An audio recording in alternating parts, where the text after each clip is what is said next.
All right, final lap. Let's stitch this into a clean end-to-end playbook, surface the big surprises, and leave listeners with a checklist they can act on tomorrow morning.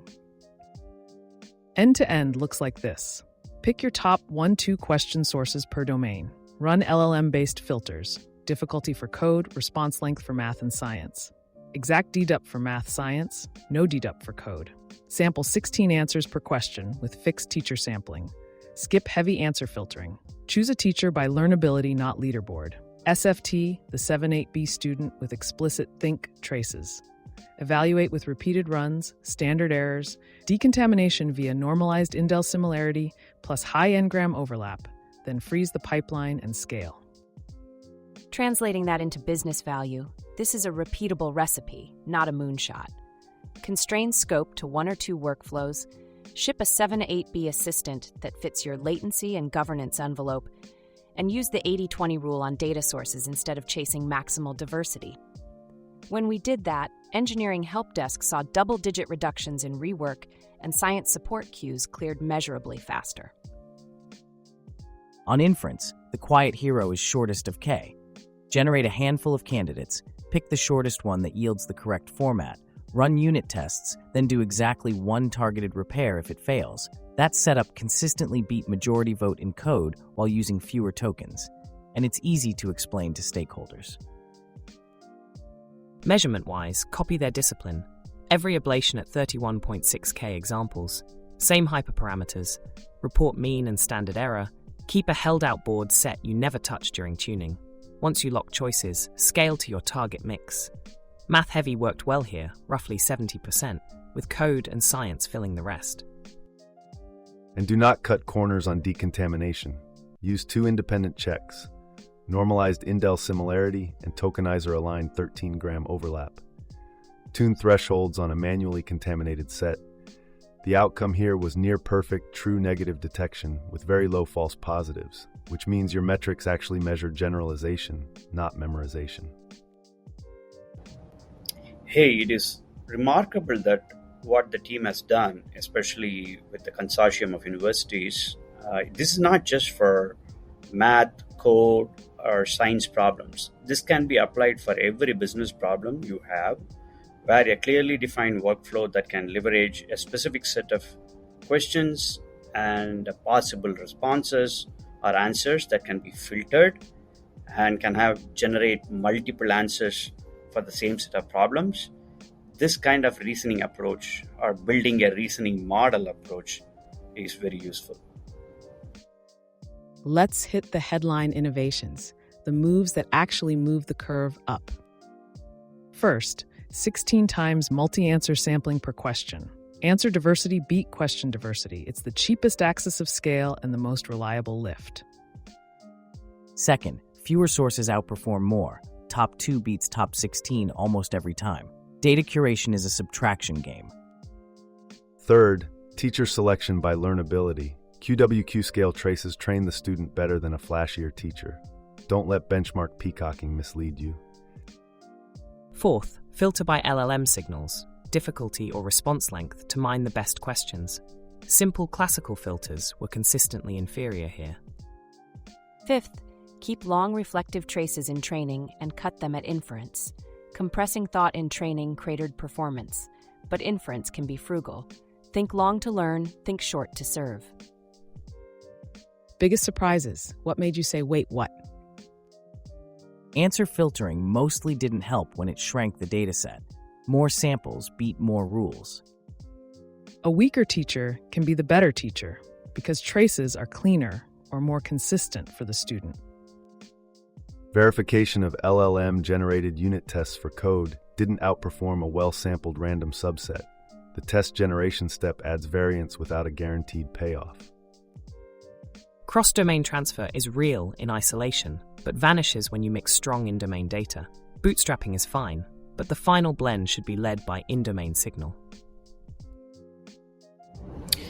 A good domain data, especially in-domain data that is solid enough for a particular domain, always has this advantage. But it does fades fast because you can definitely see cross-domain transfer if you test it, especially in a clean setup like math pre-training, especially with logic task. It does help.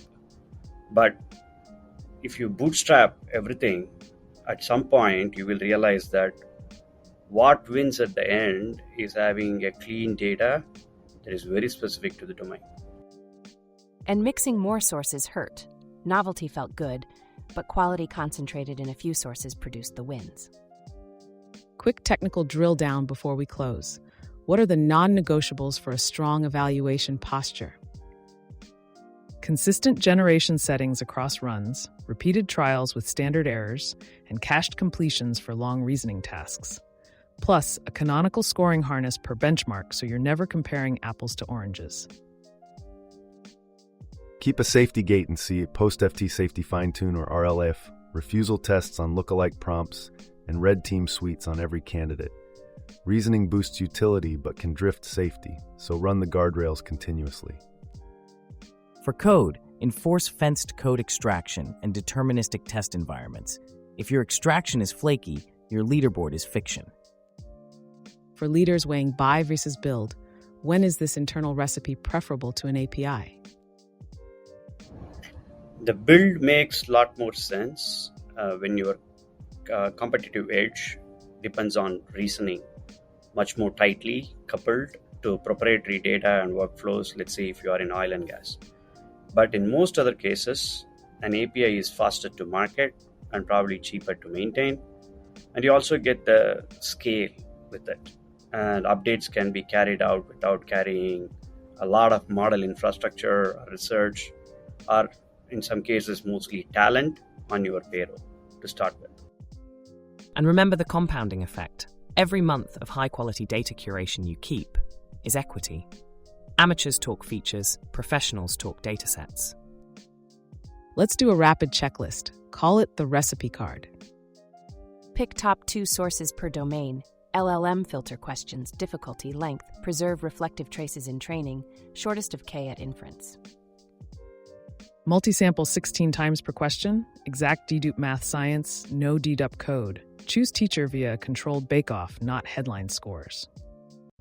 Run 31.6K ablations for every decision. Hold out a board set. Scale only after seeing consistent lifts across math, code, and science. Wrap code with test and repair. Add caching keyed on normalized specs. Measure throughput, not just pass at K. Dual mode decontamination, post-FT safety pass, restrict access to chain of thought in ops logs. If I have to say it in 3 recipe cards for you, one is data integrity, where a dual mode decontamination, especially rules plus model checks to prevent contamination before it scales, is very important. And when it comes to safety assurance, run a post-supervised fine-tuning safety pass to verify guardrails so that it remains intact even after the fine-tuning. And then probably operational security, restrict the chain of thought in logs to avoid leaking any sensitive information through reasoning, if you would. That could also be used as a weapon eventually. Final heuristics to remember. Sticky notes for your monitor. The 80-20 of data, the best 2 sources do most of the work. The rest is noise. Think long to learn. Think short to serve. Don't conflate training signal with serving cost. Fewer, better knobs. Multi-answer sampling and inference aggregation beat exotic filters. Trust but verify. Every lift must be reproducible with a manifest and an eval seed. Skipped extra expert 6 slot. Continuing. Brief real perspective on trust but verify. Every lift must be. And the forward look. What should teams pilot next? Teacher trace style optimization and staged SFT curricula. Expect more weak to strong results on specialized domains. Smarter inference governors. Calibrated early stopping and compact rationale prompts that still preserve correctness. Business-wise, expand from 1 workflow to 3, keep the same backbone model, and let your dataset do the heavy lifting. I'll wrap with a line from Deming. In God we trust, all others must bring data. This recipe brought data at every decision point: source selection, filtering, sampling, teacher choice, and evaluation discipline. And the result was a repeatable way to build smaller, faster, safer reasoning systems that actually move business metrics. Thanks for listening. Apply the checklist, and we'll see you on the next Build Sprint.